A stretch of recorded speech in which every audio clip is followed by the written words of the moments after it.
Well, the Pope said many times he wishes to visit China. However, because of the enormous political and symbolic significance of such a visit, my guess is that the two sides will be very busy consulting and talking to each other about this, if these consultations actually start, because as you know, I think there are also many steps before such a visit could happen.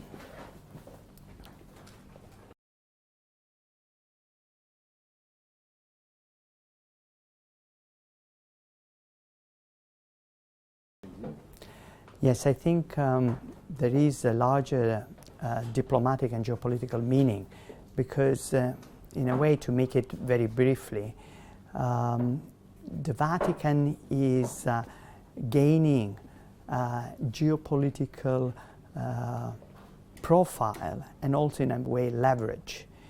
In the past 25 years, after the end of the Cold War, the United States was left as the only paramount power. However, although it was, and it is, the only paramount power, has not been able to, how can we put it, express an overall power. You know, there are many areas where its will has not been realized. And at the same time, none of its competitors, say China, Russia, or Europe, has been able to fill the void. This void has been filled, surprisingly, by the Vatican in the past couple of years. It has helped improving ties between Cuba and the United States, is now reaching out to Russia. It has had a hand in the conflict in Syria, and also it is reaching out to China.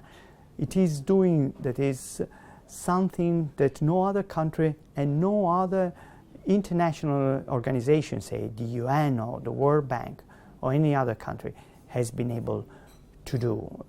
And this is, I think, very, very important, because it could mean, making a very rough comparison, that the Vatican, the Pope, without the being weighed down by the pontiff state, could play a larger political role in the world, like the pontiff state did during the Renaissance period.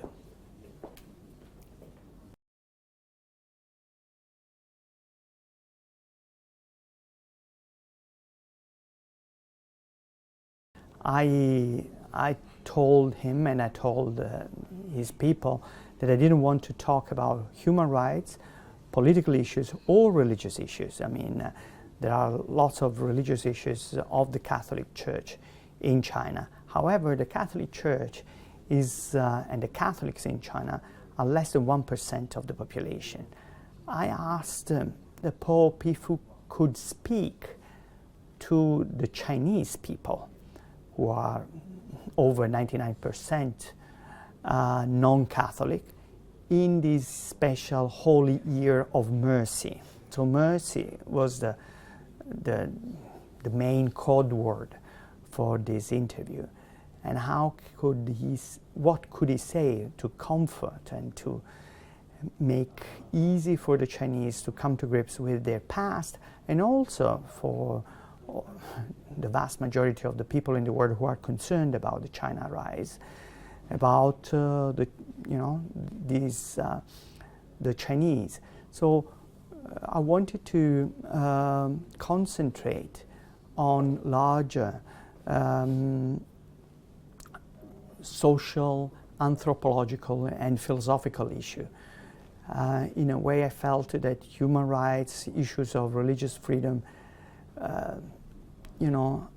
are that there is nothing new, not much new to say, at least for the Pope.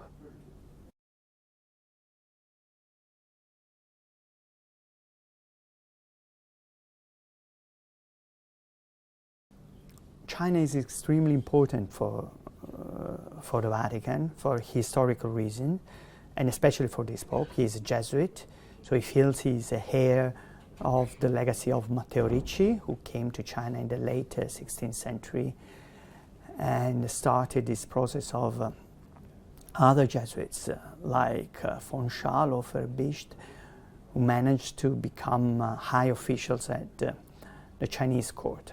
So it is extremely important to reach out to China overall, and of course also to about 12 million Chinese Catholics. However, I would say this thing is important for the Chinese Catholics because it proves to the Chinese government and the rest of the Chinese people that the Catholics in China could be an asset for the Chinese government and the Chinese people, in a way helping China to bridge a gap with the rest of the world. And also, I think it is important for the Chinese people because they could start feeling that the Vatican, the Pope, could be also a bridge, some kind of a tool of an instrument to help making the Chinese being understood in the world and helping the Chinese understand the world.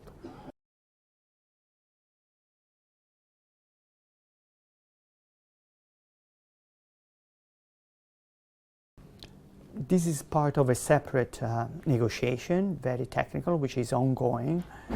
I think, however, that this interview proves a larger point, that is that the Pope could be a partner. And within this framework, of course, this could help the cause of the Catholic Church in China.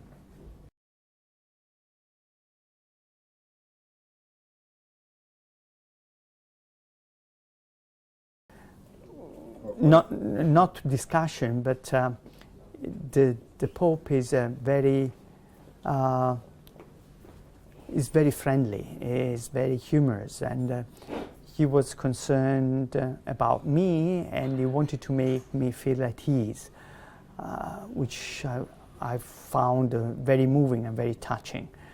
This, I think, is a trait of his character, which I'm afraid I didn't manage to get through in the written interview, but I think it was very, very important to me.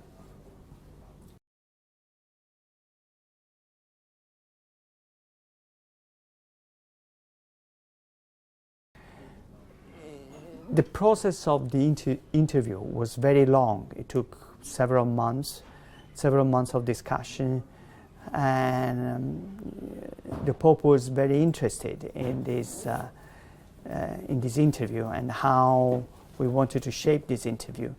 But he's also extremely detailed, and he wanted to go through all of it, to read a lot, and to also think something original. And also what is interesting is that he came in without any notes, and he spoke for an hour without any notes, without any prepared speech, and he was in a way laboring his ideas as he spoke. So he was at the same time very well prepared, but also very spontaneous.